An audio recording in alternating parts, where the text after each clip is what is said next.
আমরা যেমন খেলা দেখতাম ছোটবেলা থেকে, যখন দলের অবস্থা ভালো না তখন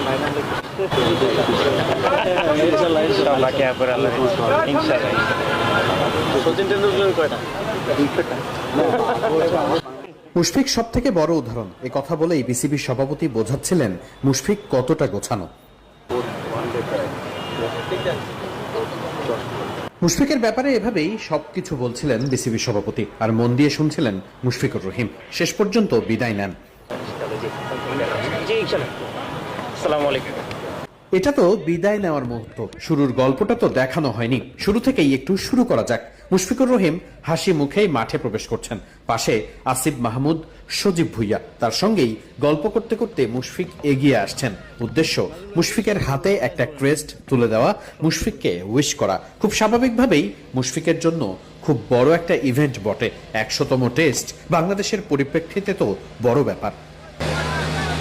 মুশফিকের ১০০তম টেস্টের প্রথম দিনে মুশফিকের সেঞ্চুরি দেখার জন্য তড়িঘড়ি করে আসছিলেন ক্রীড়া উপদেষ্টা। যদিও শেষ পর্যন্ত তিনি পৌঁছাতে পারেননি। মুশফিকও ৯৯ রানেই আটকে থেকেছেন। আবার কালকে সকাল থেকেই শুরু করতে হবে। ক্রীড়া উপদেষ্টা অবশ্য আত্মবিশ্বাসী, মুশফিকুর রহিম ঠিক আগামীকাল সকালেই নিজের ১০০তম টেস্টেই সেঞ্চুরি পেতে যাচ্ছেন।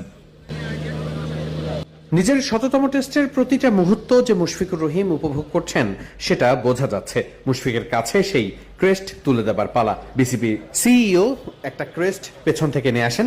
এরপর মুশফিকুর রহিম এবং ক্রীড়া উপদেষ্টা সেটা নিয়ে ছবি তোলেন। পাশে তখন দাঁড়িয়েছিলেন বিসিবি সভাপতি আমিনুল ইসলাম বুলবুলও। এ সময় হঠাৎ বিসিবি সভাপতির কথায় মুশফিকুর রহিমকে নিয়ে কোনো কিছুর আশা তিনি করছিলেন। সেটা শুনেই মুশফিকুর রহিম হেসে ফেলেছেন।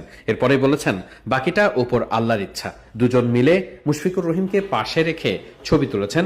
এই সময়টাতে মুশফিকুর রহিম বেশ ভালো সময় পার করছিলেন। ক্রীড়া উপদেষ্টা এবং বিসিবি সভাপতির সঙ্গে এ সময় দাঁড়িয়ে অনেক সময় কথা বলতে দেখা গেছে দুজনকে।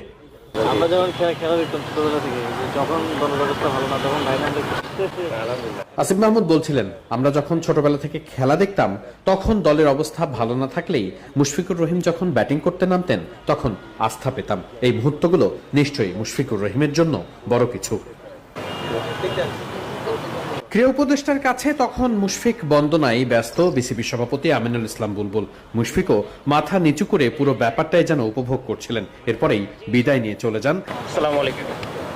মুশফিক চলে যাবার পরেই মুশফিক সম্পর্কে কথা বলেছেন বিসিবি সভাপতি আমিনুল ইসলাম বুলবুল এবং ক্রীড়া উপদেষ্টা আসিফ মাহমুদ, সজীব ভুইয়া।